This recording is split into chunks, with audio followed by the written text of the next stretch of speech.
The essence of good leadership communication is to maintain communication purposes, i.e., what do I want to achieve with the communication in relation to the communication form? That is, which communication form can fulfill this goal? So when you need to design a communication process around the results of the GEIS measurement, you should first reflect on what you want to achieve through the process and then choose a communication form that matches the content. This reflection requires an understanding of what can be achieved through the different communication forms. Now we will take a closer look at 3 different communication forms, which are called transmission, dialogue, and involvement. The first form, transmission, is based on the idea that information is transmitted from sender to recipients. The leader asks the question here, "Have you received my message?"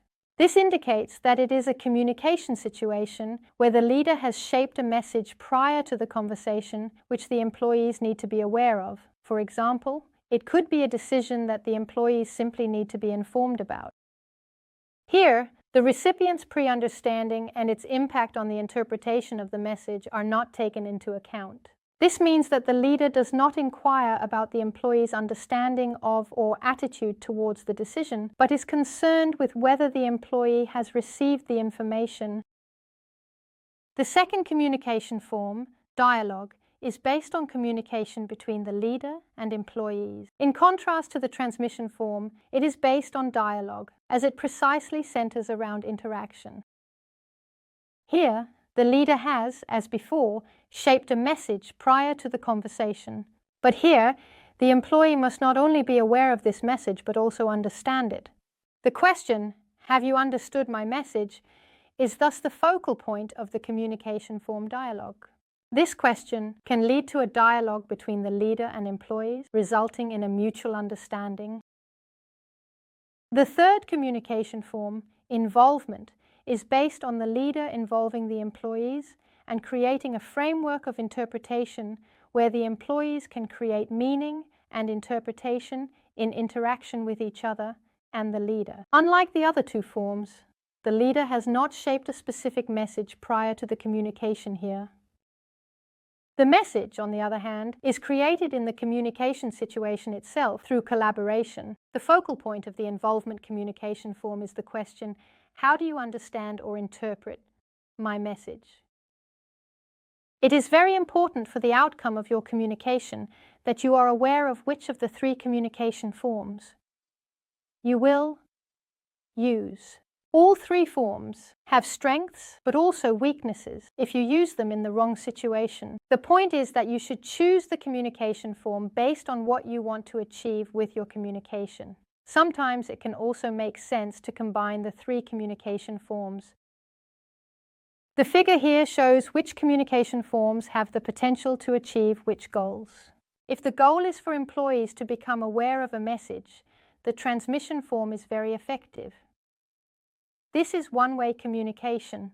One-way communication can be useful when the information is not up for debate.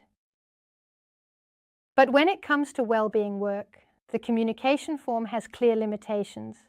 It does not go in and change the recipient's attitudes or behavior.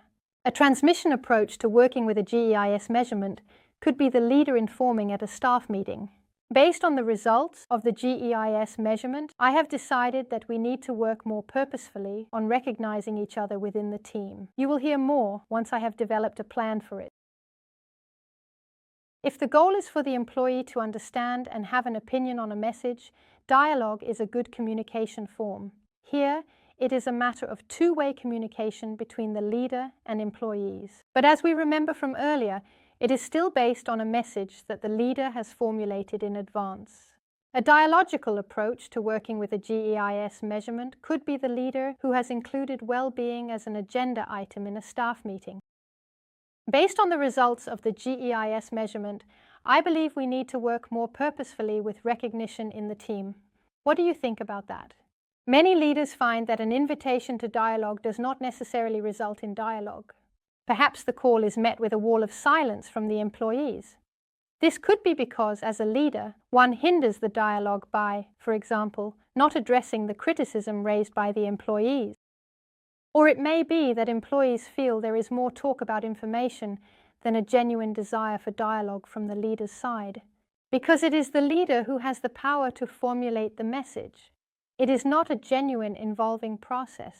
If behavior change and ownership among employees are your goals, then you should use involvement as the communication form.